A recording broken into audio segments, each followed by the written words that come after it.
कायदा व सुव्यवस्था अबाधित राखण्यासाठी अवैध धंदे आणि गुन्हेगारी प्रवृत्तींना मिळणारा आश्रय मोडून काढणे आवश्यक असून नागरिकांची भीती दूर करण्यासाठी लवकरच विशेष हेल्पलाईन क्रमांक सुरू करण्यात येणार असल्याची घोषणा जलसंपदा मंत्री तथा जिल्ह्याचे पालकमंत्री डॉक्टर राधाकृष्ण विखे पाटील यांनी केली।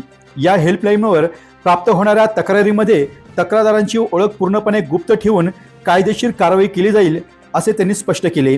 कोपरगाव तालुका पोलीस ठाण्याच्या नूतन सुसज्ज इमारतीची तसेच पोलीस अधिकारी व कर्मचाऱ्यांसाठी उभारण्यात आलेल्या 64 निवासस्थानांच्या गृहसंकुलाचे लोकार्पण सोहळा पार पडलाय। यावेळी पोलीस दलासाठी अत्याधुनिक 4 फॉरेन्सिक लॅब यांचे उद्घाटन करण्यात आले आहे। कार्यक्रमास आमदार आशुतोष काळे, माजी आमदार सौ स्नेहलतादेवी कोल्हे, पोलीस अधीक्षक सोमनाथ घारगे, अप्पर पोलीस अधीक्षक सोमनाथ वाघचौरे, पोलीस उपाधीक्षक अमोल भारती, नगराध्यक्ष पराग संधान, गोदावरी दूध संघाचे संचालक राजेश आबा परजाने आदी मान्यवर यावेळी उपस्थित होते। पालकमंत्री विखे पाटील म्हणाले की जिल्ह्यातून जाणाऱ्या राष्ट्रीय महामार्ग व समृद्धी महामार्गामुळे वाढणारी अंमली पदार्थांची तस्करी व गुन्हेगारी रोखण्यासाठी पोलीस दलाचे मनुष्यबळ वाढवणे गरजेचे आहे। त्यासाठी शासनाकडे 500 अतिरिक्त पोलीस कर्मचाऱ्यांची मागणी नोंदवण्यात आली आहे। राज्य शासनाच्या धोरणानुसार पोलिसांच्या कल्याणासाठी गृहनिर्माण प्रकल्पांना गती देण्यात आली असून जिल्हा मुख्यालय 322 निवासस्थानांचे काम सुरू आहे। कोपरगावात 48 व पाथर्डीत 54 येथील निवासस्थाने पूर्ण झाली असून राहता व शिर्डी अद्ययावत पोलीस ठाण्यांच्या इमारती उभारण्यात आल्या आहेत अशी माहिती त्यांनी यावेळी दिली आहे। तसेच गुन्ह्यांचा तपास जलद गतीने व्हावा यासाठी उपविभागीय स्तरावर अत्याधुनिक फॉरेन्सिक व्हॅन उपलब्ध करून देण्यात येणार असून घटनास्थळाची प्राथमिक तपासणी करणे शक्य होणार आहे। आमदार आशुतोष काळे यांनी तालुक्यातील अवैध धंदे, गावठी दारू विक्री यासारख्या बेकायदेशीर प्रकारावर कठोर कारवाई करण्याची मागणी केली आहे। समाजात चुकीची माहिती पसरवून दिशाभूल करणाऱ्या प्रवृत्तींना आळा घालण्यासाठी प्रशासनाने दक्षता घ्यावी असे त्यांनी नमूद केले। यावेळी माजी आमदार सौ स्नेहलतादेवी कोल्हे यांनीही मनोगत व्यक्त केले। कार्यक्रमात प्रातिनिधिक स्वरूपात 5 पोलीस अधिकारी कर्मचाऱ्यांना गृहसंकुलाच्या चाव्या प्रदान करण्यात आल्या आहे। प्रास्ताविक पोलीस अधीक्षक सोमनाथ घारगे यांनी केले तर आभार प्रदर्शन पोलीस निरीक्षक संदीप कोळी यांनी मानले आहे। सर्व बांधव भगिनी आणि मित्रांनो, आज आपल्या कोपरगाव पोलीस स्टेशनच्या नवीन इमारतीचं तसंच अधिकाऱ्यांच्या निवासस्थानाचा लोकार्पण सोहळा संपन्न होतोय। मला खरं प्रथमतः आपल्या राज्याचे लोकप्रिय मुख्यमंत्री माननीय देवेंद्रजी फडणवीस साहेबांचं खरं मनापासून अभिनंदन करायचं आहे। खरं जर तुम्ही पाहिलं असेल तर राज्यभरामध्ये पोलिसांच्या निवासस्थानाची खरी गरज ओळखून मोठ्या प्रमाणात पहिल्यांदा एक राज्यामध्ये मोठा कार्यक्रम सुरू आहे। मी आत्ताच आपल्या जिल्ह्याची माहिती घेत होतो। आपल्या जिल्ह्यामध्ये पोलीस मुख्यालयामध्ये 322 घरांची कामं सुरू आहेत। श्रीगोंद्यामध्ये 48, नेवाशामध्ये 42, कोपरगावची आता 64 घरं पूर्ण झाली, पाथर्डीचे 54 पूर्ण झाली। त्याचे उद्घाटन आपण सन्माननीय मुख्यमंत्री महोदयांच्या हस्ते ठेवलेलं आहे। शिर्डीचा तर आपण निवासस्थान तर आपण पाहिलं किती मोठं झालं। त्या सन्माननीय मुख्यमंत्री गृहमंत्री कार्यभार त्यांच्याकडे असल्यामुळे एकच त्यांनी ध्येय मनामध्ये ठेवलंय की आमच्या पोलीस अधिकारी असतील, शिपाई असेल, त्याला जर स्थैर्य देत असेल, त्याच्याकडून चांगल्या कामाची अपेक्षा जर आपल्याला असेल तर पहिल्यांदा त्यांच्या निवासस्थानाची सोय झाली पाहिजे। आज आपल्या पोलीस स्टेशनच्या इमारतीमध्ये याच्यासाठी तत्कालीन आमदार अशोकरावजी काळे यांनी घेतलेला पुढाकार, त्यावेळेचे आमदार स्नेहलतादेवी कोल्हे यांनी घेतलेला पुढाकार आणि विशेष करून आशुतोष काळे यांचं मी अभिनंदन करीन की आपले स्वर्गीय उपमुख्यमंत्री अजितदादा पवार यांच्याकडून त्यांनी जो मोठ्या प्रमाणात निधी आणला, पण त्याचा परिणाम आपल्याला पोलीस स्टेशन आपल्या ठिकाणी इमारती पूर्ण करता आल्या। आणि म्हणून आज संकल्पना देत असताना मला विशेष आनंद होतोय आणि अपेक्षा आहे मला की या संपूर्ण इमारतीच्या कामाला गती देताना आणि इमारत पूर्णतेला जाताना त्यातून त्याच पद्धतीने न्याय दानाची अपेक्षा जनतेच्या मनामध्ये राहील आणि अशा अपेक्षा जनतेच्या अपेक्षा निश्चितपणे आमचा पोलीस विभागातला कर्मचारी असेल अधिकारी असेल तो पूर्ण करील याच्याबद्दल माझ्या मनात काही संदेह नाही आहे. आज आपल्या जिल्ह्यामध्ये मोठ्या प्रमाणामध्ये अंमली पदार्थाची तस्करी होताना दिसते. कारण हा जो आपला नॅशनल हायवे आहे वाटतं दिल्ली बँगलोर तो आपल्या जिल्ह्यातून जातो.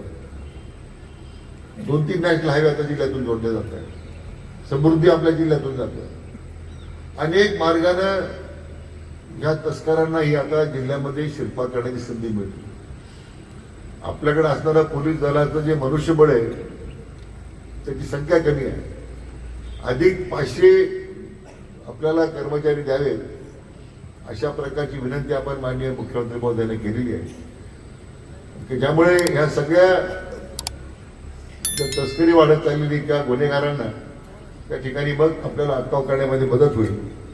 कारण कमी पोलीस संख्येवर मला वाटतं हे काम करणं इतकं अवघड आहे. आणि त्यामुळे जरी आपल्या पोलीस अधीक्षक अधिकारी कर्मचारी जरी किती आपल्या त्या ठिकाणी स्वतःला झोपून देऊन काम करत असले तरी अनेक वेळा आपल्या पोलीस कर्मचाऱ्यांना मग इतके सणवार आलेत, जयंती सोहळे आलेत, अनेक आमचे दौरे आलेत, सगळ्या कामाला तुम्हाला वेळ द्यावा लागतो. त्यामुळं कर्मचाऱ्यांना त्यातून मग जी काही वेळ मिळेल त्यातून आपल्याला त्या ठिकाणी त्या कामामध्ये वेळ त्या ठिकाणी आपण देतो. खरं म्हणजे मी घारगे साहेबांना विनंती करणार आहे की जिल्हा अंमली पदार्थ मुक्त करण्याचा आपण एकदा एक मोठं धाडस करा. आजची पिढी त्यामुळे अतिशय बरोबर होत चाललेली आहे. महाविद्यालयाच्या बाहेर सर्वेक्षण तुम्ही CCTV बसवा, आम्हाला पैसे मागा. मी सगळ्या महाविद्यालयाच्या बाहेर CCTV देण्याचं काम जिल्हा नियोजन मंडळातून करण्याची माझी तयारी आहे. सगळ्या महाविद्यालयाच्या बाहेर, ज्यामुळे या ठिकाणी कोड येतात त्याचे सगळे फीड जो आहे तुमच्या तालुक्यात लोकल पोलीस स्टेशनला जोडून घ्या. आता तुमचं कमांड सेंटर आपण तयार केलेलं आहे. आपण ते कमांड सेंटरला आपण जोडून घ्या. 24/7 तुम्ही जर सर्व्हेलन्स वाढवला, ही जी काय धुमाकूळ घातलेल्या लोकांनी अंमली पदार्थ नावाखाली आपल्या जिल्ह्यात आहे, सगळीकडेच आहे. MD ड्रग आहेत, गुटखे आहेत. गुटखर बंदी असताना समोरच मांडटापर्यंत भले मोठे ते गुटख्याचे पट्ट्या लावलेले आहेत. हे सगळं मला वाटतं एक धाडस करून आपल्या जिल्ह्याचं एक वेगळं वैशिष्ट्य आहे. ह्या जिल्ह्यामध्ये जे काय आपण निर्णय करू, जे काय आपण पाऊल उचलू, मी आपल्या सर्वांच्या जनतेच्या मी पोलीस अधीक्षकांना खात्री देतो तुमच्या प्रत्येक कारवाईला आम्ही खंबीरपणे तुमच्या पाठीमागे आहोत. ही तुम्हाला या निमित्ताने मी खात्री देतो. ही धाडस करावंच लागेल तुम्हाला. आणि त्यामुळे आज अनेक गावांमध्ये शहरांमध्ये लोकांच्या कुटुंबामध्ये अंमली तस्करीचा होणारा जो प्रयत्न त्या ठिकाणी आता मला सांगायला आनंद होतो की आपल्या देशाचे गृहमंत्री आदरणीय अमित भाई शाह यांनी आता तर अंमली पदार्थ विरोधात विशेष मोहीमच उघडलेली आहे. मग राज्याला तर सूचना गेल्या असं माझं मत आहे. म्हणून आता केंद्रीय नेतृत्वानं त्याची दखल घेतली आहे. याचा तुम्ही विचार करा की ह्या अंमली पदार्थाचं जे काही गुन्हेगारी आहे त्याच्या संदर्भातले जे गुन्हेगार आहेत ते त्याचे किती मोठ्या प्रमाणात ते वाढत चाललेले आहे. मी आपल्या जिल्ह्याबरोबर बोलत नाही. ज्या आधी केंद्रीय गृहमंत्री स्वतः लक्ष घालत आहे, देशाला लागलेली कीड आहे आणि आपल्या राज्याला लागलेली कीड आहे. स्वतः माननीय गृहमंत्री देवेंद्रजी फडणवीस साहेब यासाठी विशेष पुढाकार त्यांनी घेतलेला आहे. गुन्हेगारी रोखणं हा एक भाग झालाच आहे. जी काय रोजच्या जीवनामध्ये येणारी गुन्हेगारी तर तिथं आहेच आहे, परंतु अंमली पदार्थासारखी गुन्हेगारी रोखणं हे सगळ्यात मोठं आव्हान आपल्या सगळ्या समोर आहे. आज फोरेन्सिकच्या व्हॅन्स आपण देणार आहोत. प्रत्येक पोलीस मला वाटतं DYSPच्याकडे एक फॉरेन्सिक व्हॅन जाणार होता. एका वेळी त्याच्यामध्ये मला वाटतं 32 टेस्ट होणार त्यामध्ये एकाच वेळी. त्याच्यामध्ये स्टाफ दिलेला आहे, अत्याधुनिक प्रकारची यंत्रणा आहे. म्हणजे अशा ज्या घटना घडतात मग ते सॅम्पल पाठवा, ते 8 दिवस येत नाहीत. मग गुन्हेगारीच्या बाबतीमध्ये गुन्हे दाखल करण्यामध्ये विलंब होतो. विलंब झाला म्हणजे लोकांचा गैरसमज होतो. पण या फॉरेन्सिक व्हॅन दिल्यामुळे आता ताबडतोबीनं त्याच्यामध्ये 32 टेस्ट लगेच होतील आणि गुन्हेच्या ठिकाणी गुन्हे दाखल करण्यामध्ये मोठी मदत आमच्या पोलीस यंत्रणेला मिळणार आहे. ही सुद्धा एक मोठं पाऊल मान्य देवेंद्रजींनी त्यासाठी उचललेलं आहे. त्यामुळे तपासाला गती मिळेल आणि लोकांना अधिक प्रकारचा चांगल्या पद्धतीचा न्याय देता येईल अशा प्रकारची आणि मी अपेक्षा व्यक्त करतो. पुन्हा एकदा गांगेसाहेब आपण आणि आपल्या सगळ्या सहकाऱ्यांचं आणि आपल्या सर्वांचं मनापासून या निमित्तानं मी अभिनंदन करतो. आमदार आशुतोष काळे यांचा सुद्धा विशेष प्रयत्न या सगळ्या कामात राहिलेला आहे. त्याचबरोबर आमच्या माजी आमदार स्नेहलताई यांचं सुद्धा पुष्कळ या कामात त्यांचा आग्रह होता, धडपड होती. त्यांनी सुद्धा चांगले प्रयत्न केले. त्यांना सगळ्यांना आणि आपल्या सर्व कार्यकर्त्यांना मी मनापासून आपल्याला धन्यवाद देतो. होळीच्या काल होळी झाली, होळीच्या शुभेच्छा देऊन टाकतो. आणि त्यामध्ये पूर्वी फार जुनं गाणं होतं, पुराणा मानो तसं आपल्याला कोपरगाव आलो म्हणजे म्हणावं लागतं. मला ते म्हणणं गरजेचं आहे. पुराणा मानो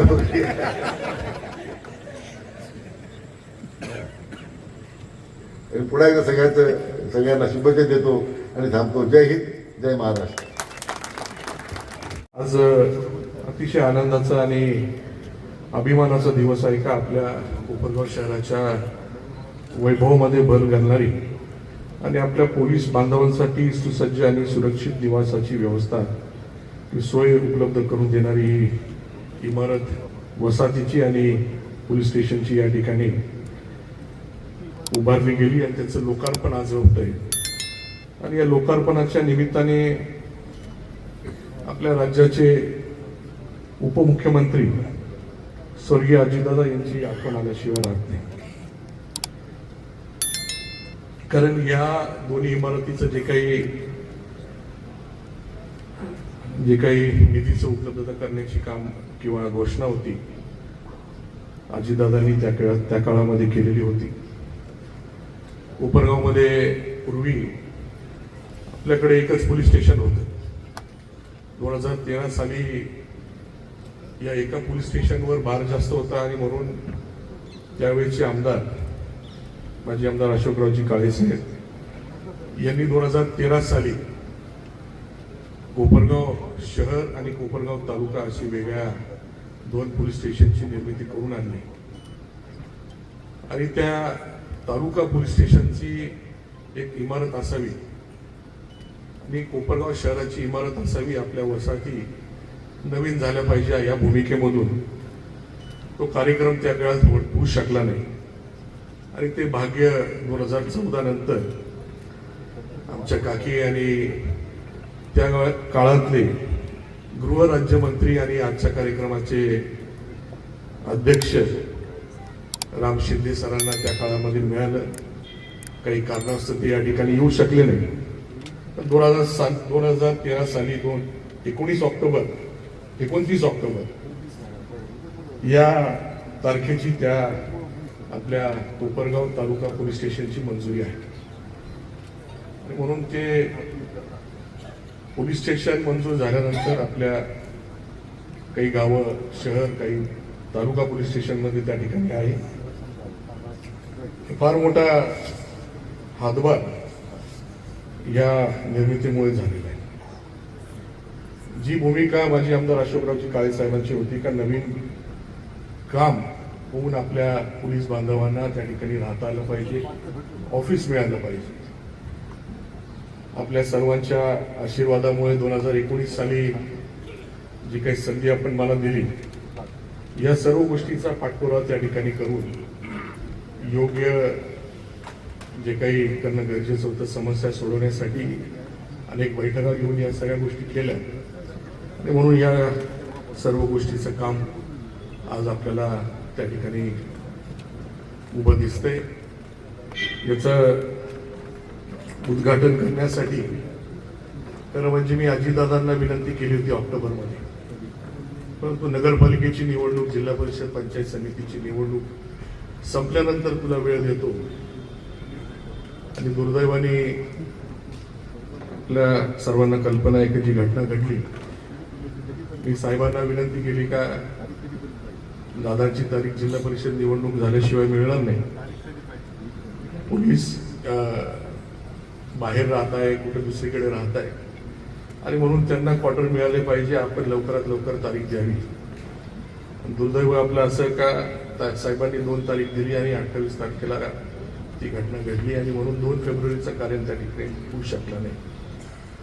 आणि म्हणून आज हा कार्यक्रम होतोय. त्यावेळेसचे गृहमंत्री दिलीपरावजी वळसे पाटील साहेब आणि पालकमंत्री मुश्रीफ साहेब यांच्या साक्षीने दादांनी आपल्याला शब्द दिला आणि 25 कोटी मंजूर करून ही इमारत आज आपल्याला वापरायला पोलिसांना मिळणार आहे. निश्चितपणाने या सर्व गोष्टीमुळे पोलिसांवरचा जो काही ताण आहे तो कमी होणार आहे आणि त्यांच्या कामामध्ये अजून सुधारणा होणार आहे. तसं पाहिलं तर मी वारंवार बैठका घेऊन सूचना करून पोलिसांच्या कारवाईमध्ये शेवटी पोलिसांचं पाठबळ इतर सगळं डिपार्टमेंटला असलं तर निश्चितपणाने त्यांना एक आशा मिळते किंवा सुरक्षित वाटतं तर पोलीस आपल्याबरोबर आहे. आपण कारवाई त्या ठिकाणी कुठल्याही अवैध गोष्टी चालू असल्या त्याच्यामध्ये त्या ठिकाणी पोलिसांचं पाठबळ मिळतं. परंतु जे काही आतापर्यंत सांगितलेले फारशी कारवाई त्याच्यामध्ये झालेली दिसत नाही. अजूनही कायदा सुव्यवस्थेचा प्रश्न त्या ठिकाणी आहे. त्याच्यामुळे गाडगेजी आपण याच्यामध्ये जास्त लक्ष घालण्याची गरज आहे. कायदा सुव्यवस्था कुठल्याही अवैध धंद्यामुळे त्या ठिकाणी बिघडते आणि जी काय आपल्याला सांगायची आहे ती चुकीची माहिती काही सांगत जाऊ नये. माहिती बरोबर सांगण्याचं काम आपण त्या ठिकाणी केलं पाहिजे. त्याच्यामुळे दिशाभूल त्या ठिकाणी लोकांची होती. त्याच्यामुळे ही काळजी आपण त्या ठिकाणी घ्यावी अशा प्रकारची सूचना माझी आहे. कोपरगाव पोलीस स्टेशनची ही दिमागदार बिल्डिंग आज आपण या ठिकाणी उभी राहिलेली पाहतोय. याचं उद्घाटन होतोय आणि पोलिसांच्या हातात घराची चावी दिली जाते. हा अतिशय आनंदाचा आजचा हा क्षण आहे. सातत्याने पाठपुराव्याने आणि प्रयत्नाने शहरातील अनेक शासकीय इमारती उभ्या करता आल्या. त्याचा मनस्वी आनंद आणि पोलीस बांधवांच्या निवासस्थानाची इमारत 2014 ते 19 या आमदारकीच्या काळात एका कार्यक्रमाच्या निमित्ताने पोलीस स्टेशनमध्ये आले. काम आटोपून निघाले असता पोलीस बांधवाच्या महिलांनी त्यांच्या वसाहतीत येण्याचा आग्रह केला. त्यांच्या वसाहतीत गेल्यानंतर त्यांच्या आग्रहाखातर तिथं पोहोचल्यावर अतिशय वाईट अवस्था म्हणजे पत्रे गळत होते आणि सगळी दुरावस्था झालेली. आणि म्हणून जनतेच्या संरक्षणाचं व्रत ज्यांनी घेतलं, रात्रंदिवस पोलीस बांधव आपल्यासाठी झटत असतात, कष्ट घेत असतात, त्यांची ही अवस्था पाहून, वेदनादायी चित्र बघून मी माननीय तत्कालीन मुख्यमंत्री त्यावेळी गृहमंत्री देवाभाऊ त्यांच्याकडे ही व्यथा मांडली आणि लगेचच पोलीस स्टेशनची काय करत आहे ती एका पोलीस स्टेशनवर हा भार होता. मग तत्कालीन गृहराज्यमंत्री रामभाऊ शिंदे हे होते आणि त्यावेळी त्यांनी कोपरगाव ग्रामीण आणि शहर असे 2 पोलीस स्टेशन वेगवेगळे निर्मिती केली. त्याही बद्दल त्यांचे मी मनपूर्वक या निमित्ताने आभार मानते. आणि या पोलीस स्टेशनच्या निर्मितीच्या वेळी उद्घाटन ज्यावेळी झालं 28 जानेवारी 2015 रोजी स्वर्गीय कोले साहेब उद्घाटनाला उपस्थित होते. त्याचीही मला आज आवर्जून आठवण होते आहे. आणि इथे कार्यरत असलेले सर्व पोलीस अधिकारी, कर्मचारी बांधव निश्चितच आपल्या कर्तव्याशी ते प्रामाणिक राहत आहेत. आणि आज साहेब म्हणाले तसं या घरामध्ये पाडव्याच्या दिवशी नवीन घरामध्ये प्रवेश करून सगळे गुढ्या उभारतील असा हा आजचा आनंदाचा क्षण आहे. निश्चितच पालकमंत्र्यांचं वेळोवेळी सहकार्य लाभलं, त्यांचेही मनापासून आभार. आणि पोलीस बांधवांना आजच्या दिवशी मनपूर्वक खूप शुभेच्छा, आपलं अभिनंदन करते. धन्यवाद. तर मला असं वाटतं की नगर जिल्ह्यामध्ये जेवढी पण कामं या मोठ्या प्रमाणावरती सुरू आहेत, तर मला वाटतं की सर आपल्या प्रयत्नामुळं हे सुरू आहे. आणि निश्चितच म्हणजे या ठिकाणी जिल्ह्यामध्ये क्राईम जास्त आहे, लोकांना ताण जास्त आहे, लोकांना अशा या संबंधामध्ये लोकांना जर राहण्याची सोय जर चांगली झाली तर मला असं वाटतं की निश्चित लोकांना जी सेवा आम्ही देऊ तर त्यामध्ये निश्चित फरक पडणार आहे. या ठिकाणचे आमचे जे लोकप्रतिनिधी आहेत, आमदार आशुतोष काळे साहेब आहेत, आमच्या स्नेहलता कोल्हेताई आहेत, या दोघांच्याही म्हणजे काय की प्रयत्नातून या ठिकाणी गोष्टी घडत आहेत. मी दोघांनाही खूप खूप धन्यवाद या ठिकाणी देतो आणि या ठिकाणी मी माझं प्रास्ताविक थांबवतो. धन्यवाद. डी न्यूज वृत्तवाहिनी सामाजिक, शैक्षणिक, राजकीय, धार्मिक, सहकार, सांस्कृतिक, कृषी या सर्व चालू घडामोडींचा वेध घेणारी वृत्तवाहिनी. डी न्यूज वृत्तवाहिनी, वेध वर्तमानाचा.